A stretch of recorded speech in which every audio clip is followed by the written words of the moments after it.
大家注意啦，又有新型嘅碰瓷出嚟啊！當你開車上路，車多你想變道，而後方咧又預留咗足夠嘅空間俾你去變道，只要你一抽軚，後方台車即時一腳油加速撞埋嚟，而你落車一睇係營運車，好可能你已經遇到咗最新型嘅營運車碰瓷啊！唔按規定變道咧，你負全責。呢個時候咧，肯定諗住咧辦個快速處理啦，或者報個保險就可以搞掂啦。錯，因為呢個咧唔係普通嘅家庭用車，而係營運車喎。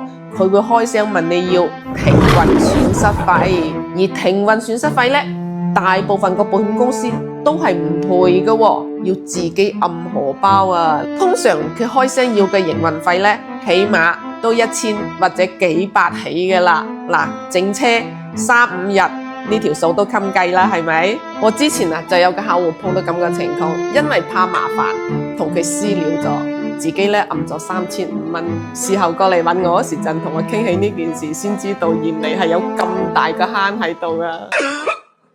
呢個時候點算好呢？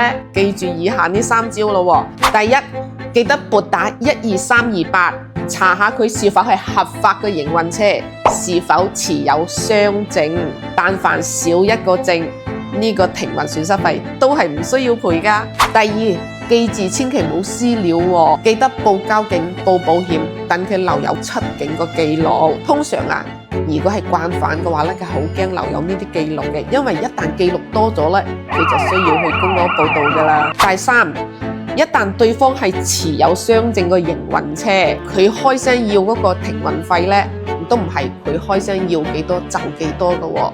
你一定要佢提供納稅證明先算數。雖然呢條題係冇解嘅，但係只要你做足以上呢3點咧，都可以令到你減少不少損失。當然，我都希望大家永遠都用唔到呢3點㗎。